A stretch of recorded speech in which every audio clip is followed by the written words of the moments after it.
Well, hello everyone. Here we are in week 3. Okay, I've got some changes that we're going to be doing. Hopefully, that will simplify the homework situation. So, as a recap, some people have 6th edition, some people have 7th edition of the book. They're almost identical. The problems are almost identical. Just a few changes here or there. But I thought in order to, and then my other plan originally was to um, mirror what's happening in the 6th edition to what's happening in the 7th edition, because the questions are just a little bit tweaked differently. The numbers almost are all the same, but what I thought, hey, why don't I do this? I will just provide everybody the questions and problems for the week. So we're all on the same page, if you will. And then that will also solve the other problem, which the homework help specifically, I talk about specific parts of questions. And though they can help you a lot with the questions in the book in 7, in the 7th edition, because the numbers are the same. The question is almost identical, but sometimes they'll have, instead of A, B, C, and D, they'll just have A, B, and C, when you have the different parts to answer below. And so you can kind of match it up as you listen to me talk, but you got to have to kind of match it up. This way, you won't have to worry about it. It'll match exactly whatever I'm talking about in the particular homework help. So if you want to even use homework help, that's totally optional. So you'll still be able to solve the learning activities through just the lectures. The lectures usually tie in directly to those concepts that are presented within the learning activity, and the book itself has got usually walkthroughs. Okay, so that should solve our problem going forward with everybody doing the same learning activities. Look for a PDF. It's Monday. I'm going to drop a PDF in there right now of the questions for the week. If for some reason somebody has already got worked ahead, no worries. Don't freak out like you have to redo anything. If you try to work ahead in the 7th edition or what have you, though you probably shouldn't have, because I haven't even put those questions in there. But if for some reason you kind of did some pre-work, just let me know. Put it in the notes when you submit it. But hopefully none of you have started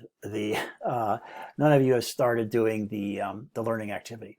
All right, a little also about this week. So this week is kind of somewhat of a crazy week. Module 3 is always kind of one of those, bigger modules. So we've got our learning activity, which I just said. We're going to have our first midterm in the class. So the midterm, and we're going to have like a total of 3 of these. So you're going to have 3 midterms rather than one big, honkin' final exam. So we're going to have 3 midterms in the course. All right, so there's your midterm. There's usually a lot of anxiety centered around the midterm. So for those of you that watch this video, you're going to get a special bonus. I'm going to give you a sneak peek of some of the questions on the midterm that might be exactly like the questions. Probably will be. So we'll take a look at that in just a moment. I did drop an extra credit in there too. You can do that anytime. You want to do that at the end of the course, whenever. It's always there. Don't worry about it. You could drop that extra credit. Most people find they don't need it. But there's an extra credit piece if you need it. So we got the midterm case study.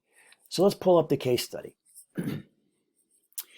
So with the case study, please note, sorry, probably making you guys sick by moving this around too fast. It's not due until the end of Module 4. So you have 2 weeks to work on it, and it's not that bad. So you got these 4 questions that you have to answer. You want to answer, as you see here, you want to have a nice rounded paragraph for each one of these, okay? What I am looking for is your best attempt at analysis and critical thinking. If the answer is completely wrong, that's fine, as long as what you said kind of makes sense in what we've learned to date, okay? So as I've said in this course, like since the beginning, that you can get an A in this course and not have the exact answer, as long as I see you're applying the concepts and ideas that we're learning along the way. We are absolutely solid with that. So please note, not due until the end of Module 4, okay? All right, so we've got that going on.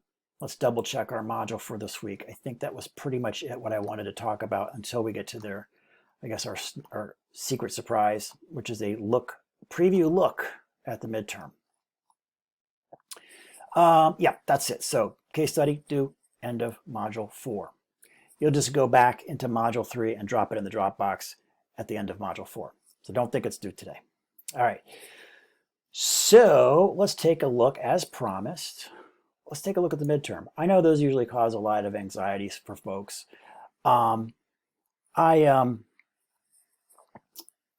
usually give generous time on this. So, you've got usually plenty of time for that.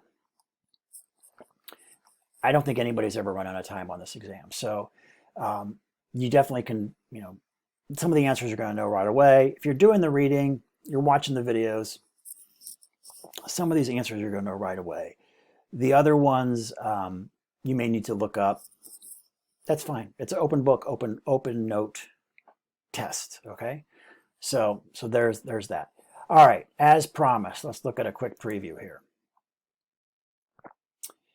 And I am going to we're going to go through. We'll go through a few questions here, so you can get a flavor of what. Now, I'm probably not going to do this kind of preview for our next midterm, but you'll get a flavor of what the questions look like, because you haven't had really any kind of questions. You haven't had any quizzes or anything up to date, and most people know that quizzes kind of are similar to the midterm, and for most of our classes. But you're kind of like, I don't know what these are going to look like. So let's take a look at some of them. So question number 1 is a future value on an ordinary annuity. We've gone through annuities. You should be able to knock that one out pretty quickly. You probably want, the various calculators that we've talked about on the web. You probably want to have those on your browser, just ready to go. It's one less thing you have to kind of fumble with when you're doing the midterm. So have that kind of ready. Question number 2. Not going to give you the answers, but question number 2. But you could be pausing and writing down and doing the answers now if you wanted to. What is the present value of a lump sum to be received in 5 years? At the opportunity, don't let that throw you too. I mean, opportunity cost, interest rate, same, right? So you guys got that. So we got a present value question. We've got another future value question. Pretty simple, not a lot of tricky stuff there. We got an annual compounding question. A lot, as you can see here, time value of money being hit pretty hard. We've got a perpetuity on a preferred stock. We've gone over that. The share value on a preferred stock that has payments that last forever. Question 6, quarterly compounding question. This is a true or false at the end of the ending amount after 1 year. Basically, which one's better? If a bank pays quarterly on its savings account versus annual compounding. True or false?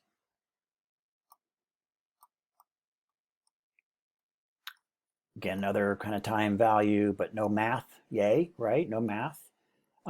Present value of a future lump sum decreases as either the discount rate or the number of compounding periods per year increases. So hopefully you guys can get that one pretty quickly. Question 8, here we go, lump sum. Again, you're just being questioned on a theory. You don't have to do any math. Question 9, future lump sum. And then 10 is actually a little essay question. So I throw some of those in there. I think there might be maybe 2 in there. All right, guys. So what you just saw was 1/3 of the final. If you chose to watch this video all the way through, you can go through. Now that you can go through and you can pause the video. You can write down. You can get the answers right now. You can spend the next week getting the answers for 1/3 of the exam. Then that kind of might reduce some of the stress for you, and you got a flavor of what those questions are. They're not too terribly detailed.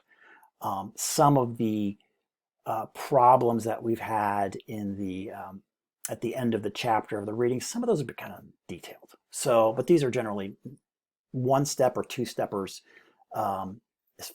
As far as I think they're all pretty much like 1-steppers, but as far as kind of what kind of mathematical computations that you need to do. So there's that. Go through the video that I just had, pause, write down, do answers. That's 1/3. There's 30 questions on the midterm. So that pretty much covers it for this week. If you guys have any questions, don't hesitate to text me. I know I had a couple students text me about the homework, and apparently I need to go in there tonight and refresh, make sure those grades show up for you. So stay tuned on that. Looks like I missed a couple of folks, and I gotta, on my end, I gotta do something. So if you haven't seen those grades pop up, I gotta go back in on the back end and fix a couple things. So stay tuned on that. I apologize, but we should be all your grades should be in there. We just finished module 2, so by tomorrow morning, everything should be showing up in there. All right, guys, everybody have a fantastic week, and I will check in with you next week.